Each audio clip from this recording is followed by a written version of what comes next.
안녕하십니까, 문틀란TV입니다. 검찰을 향한 현 정권의 본심이 드러나고 있습니다. 하나는 정권을 향한 수사 무력화이고 또 하나는 윤석열 총장 몰아내기입니다. 추미애는 10일 검찰이 직제 없는 수사 조직을 별도로 만들 때 자신의 사전 승인을 받으라고 긴급 지시했습니다. 윤석열 총장의 수사 재량권을 제한함으로써 정권 비리 의혹 수사를 무력화하려는 저열한 의도에 다름 아닙니다. 결국 자신들의 목을 겨누고 있는 검찰 수사에 그만큼 위협을 느끼고 있다는 방증에 다름이 아닙니다. 촛불 정신을 이어받았다는 문재인 정권은 추미애를 앞세워 자신들에 대한 비리 수사를 용납지 않겠다는 오만한 독재 정권의 모습을 노골적으로 드러내고 있습니다. 윤석열 총장의 핵심 참모들을 다 쳐낸 문 정권은 이제 그들의 근본 목적인 윤석열 쳐내기에도 시동을 건 모습입니다. 이런 움직임의 바탕에는 수족을 다 쳐냈지만 윤 총장이 존재하는 한 정권을 겨냥한 검찰 수사를 근본적으로 막아낼 수는 없다는 정권의 불안감이 자리한다고 볼 수 있습니다. 검찰은 정권의 보복성 인사 다음 날 대통령 직속 국가균형발전위를 전격 압수수색했습니다. 문재인의 절친 송천호가 이 기구의 고문으로 있던 시절의 불법 흔적을 찾기 위한 것이었고 그것은 결국 대통령 문재인을 겨냥한 것이기도 합니다. 검찰은 10일에는 청와대 균형발전 비서관실을 전격 압수수색했습니다. 청와대는 검찰이 구체적인 압수수색 대상을 특정하지 않아 자료 제출을 거부했다고 주장하고 있으나 이는 속보이는 변명에 불과합니다. 지난 3차례의 압수수색에서도 청와대가 이미 제출한 자료는 맹탕이나 다름없었습니다. 검찰 최악의 인사가 났음에도 정권 핵심의 비리 의혹을 파헤치는 검찰의 모습이 전혀 흔들림 없는 것은 윤석열 총장의 소신이 자리하고 있기 때문으로 볼 수 있습니다. 1월 8일 보복성 검찰 고위직 대규모 인사 이후 한 템포 쉬고 갈 것이라는 일반적인 예상보다 빠르게 윤 총장을 겨냥한 정권의 추가 압박 움직임이 노골적으로 나타나고 있습니다. 검찰의 흔들림 없는 그리고 발빠른 압수수색은 이런 상황을 예상한 측면도 있다고 볼 수 있습니다. 추미애는 윤 총장이 자신의 말을 거역했다며 왕조시대에 통할 법한 주장을 하고 있고 친문의 눈치를 보는 이낙연은 추미애에게 윤 총장에 대한 필요한 대응을 검토하고 실행하라고 지시했습니다. 민주당도 검찰총장이 항명을 했다며 과거 자신들이 야당 시절에 검찰과 갈등을 벌이고 있던 과거 정부에 대해 자신들이 냈던 논평과 정반대의 논평을 내는 모순을 범했습니다. 윤석열 몰아내기에 정부와 당이 조직적으로 어찌 보면 초조하게 보이는 움직임들입니다. 청와대 내부에서도 윤 총장이 검찰 인사 절차를 따르지 않은 점에 유감이라는 분위기가 있다며 여권의 이러한 움직임에 힘을 싣는 논평을 낸 것은 전면에 나선 정부와 당과 달리 청와대는 한 발 뒤로 빠져 청와대와 당정이 역할 분담을 하는 일종의 짜고 치는 모양새라고도 할 수 있습니다.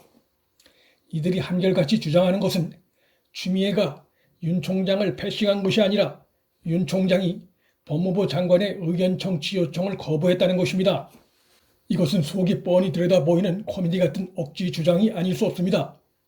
검찰청 법령과 관련은 검찰 주요 간부 인사에 앞서 법무장관과 검찰총장 간의 협의가 필요하다는 점을 분명히 하고 있음에도 추미애는 시종일관 윤 총장과 사전 인사 협의를 거부해왔음이 그의 발언과 행동에서 분명히 드러나고 있습니다.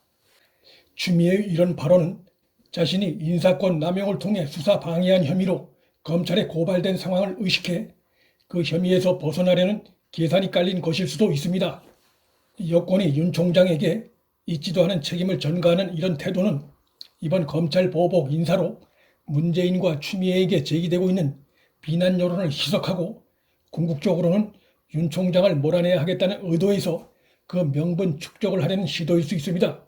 혹은 당장 몰아내진 못하더라도 윤 총장에게 징계 프레임을 걸어 행동을 옥죄려는 의도일 수도 있습니다.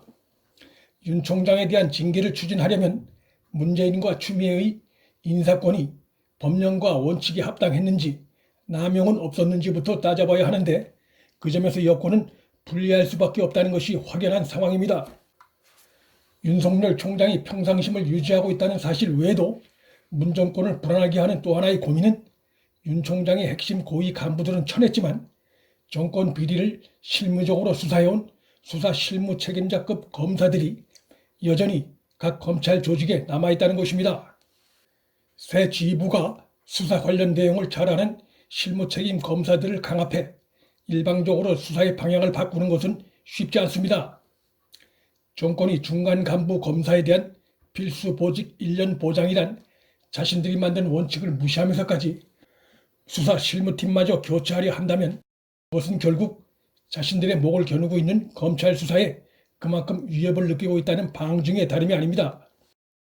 문재인의 선거 개입 의혹 사건 관련해 현재까지 진행된 검찰 수사는 임종석, 송철호, 추미애 세 사람의 소환을 남겨놓고 있고, 이제 이들 세 사람 소환 조사한 후에는 수사의 칼날은 곧바로 대통령 문재인을 향하게 돼 있습니다. 수사의 칼날이 서울에서 가까운 경기도 과천 정도까지 다가온 상태로 보입니다. 현재 수사의 진행 속도로 봐서 총선 전에 검찰 수사가 문재인 코앞까지 다가갈 가능성이 있습니다. 자신들의 성을 방어하기엔 많이 늦은 상황입니다. 다가오는 총선에서 야권이 승리하게 되면 문재인의 운명이 어떻게 되리라는 것은 불을 보듯 뻔합니다. 탄핵에 몰릴 것이고 정권 비리 의혹 수사는 더욱 탄력을 받게 될 것이고 결국 문재인은 퇴임 이후를 보장받을 수 없는 위기에 몰릴 가능성이 있습니다. 청와대가 최근 윤석열 불신임을 생각하지 않고 있다고 밝힌 것은 윤 총장 불신임도 내부적으로 고민하고 있다는 것을 반증하는 것이기도 합니다. 그러나 윤 총장 해임은 현실적으로 불가능합니다. 명분도 근거도 정치적 여건도 형성돼 있지 않습니다. 이 여건이 전가의 보도처럼 휘두르는 4+1이 윤 총장 해임까지 동조할 가능성은 현재로선 거의 없어 보입니다. 사실상 대통령을 겨냥한 정권 비리 의혹 수사를 펼쳐오면서도 정권의 결정적인 약점을 하나도 잡히지 않은 것은 윤 총장의 탁월한 수사 리더십의 결과로 볼 수 있습니다. 윤 총장은 지금 큰 그림을 그리고 있다고 봅니다. 헌법 정신에 맞춰서 국민과 함께 그리는 이 그림은 어떤 경우든 스스로 물러나지 않고 현 정권 핵심 비리 의혹 수사를 마무리해서 유종의 미를 거둔다는 것입니다. 특수수사 최고의 베테랑이자 정권에 굴하지 않는 소신의 윤 총장이 문 정권의 온갖 방해를 뚫고 그들이 숨기고 싶어하는 정권 핵심의 비리를 어떻게 남김없이 다 밝혀낼 것인지 그의 역량에 기대와 관심이 더욱 모아지고 있습니다. 문틀란TV 여기서 마칩니다. 구독과 좋아요, 방송 공유는 방송 제작에 큰 힘이 됩니다. 시청해 주셔서 감사합니다.